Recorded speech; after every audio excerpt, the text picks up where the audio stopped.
There is great anger. Believe me, there is great anger. So said Donald Trump early in his campaign to become US president. 2016, with its two seismic political events, the result of the EU referendum and the election of Trump in the United States, has been a remarkable year for rhetoric. A changing of the wind, not only in global politics, but in the language of politics. We've seen that anger.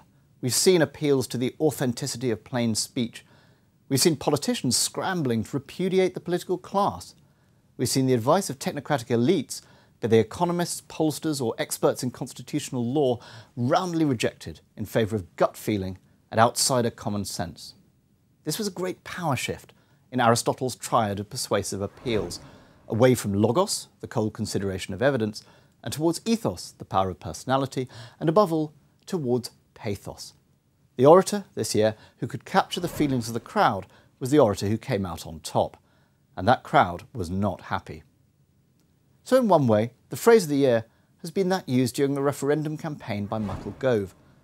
As is the case with so many widely quoted soundbites, what he actually said is a little subtler than the 10-word quote suggests.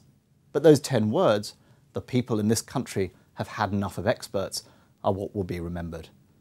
So here are the top 5 clips from some of the key speeches of 2016. I think the people in this country have had enough of experts with organisations from acronyms. The people of this country have had enough of experts. From organisations with acronyms saying that they know what is best and getting it consistently wrong. And Mr. Gove was right. Democrats in America and Remainers in the UK struggled to make policy into poetry. They tried and failed to find emotional messages as simple and resonant as "Take back control" or "Make America great again." Boris Johnson, campaigning for Brexit, didn't wheel out economic forecasts and the detailed niceties of treaties. He found, with his usual humour, a metaphor. But listen for the sound effects in this speech. The percussive stresses coming one after the other. The joke is light-hearted, but the rhythm is one of urgency and, yes, of anger.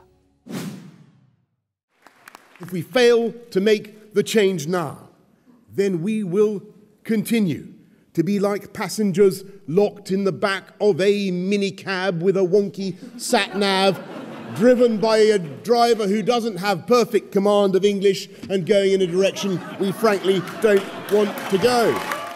On the other side of the Atlantic, the First Lady tried to head off the rage building against Hillary Clinton with a show of high-mindedness. Another metaphor, another appeal to the better angels of our nature, another speech that rallied the converted and made no impact on the other side of the debate. Here is Michelle Obama speaking about how she and the President try to explain hateful speech to their daughters. How we insist that the hateful language they hear from public figures on TV does not represent the true spirit of this country. How we explain that when someone is cruel or acts like a bully, you don't stoop to their level. No, our motto is, when they go low, we go high. The self-appointed moral high ground this year was not where the action was. And in the days to come, that became clear at the ballot box.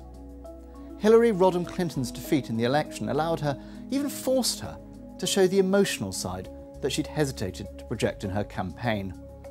Unable even to face the public on the night of the election, she talks candidly here, in her eventual concession speech, of pride and, with a tremor in her voice, of pain.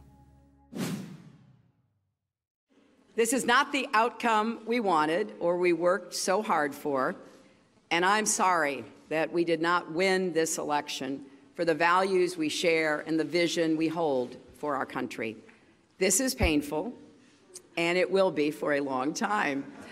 But I want you to remember this.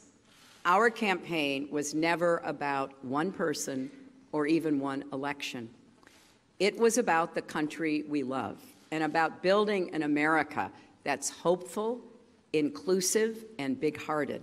To all the women, and especially the young women, who put their faith in this campaign and in me, I want you to know that nothing has made me prouder than to be your champion. It seems only fitting to end on the oratory, crude but terribly effective, of the man who defeated her. Here's Mr. Trump. Just look at that giant ethos statement. 2 colossal screens projecting his flag-draped image above the podium.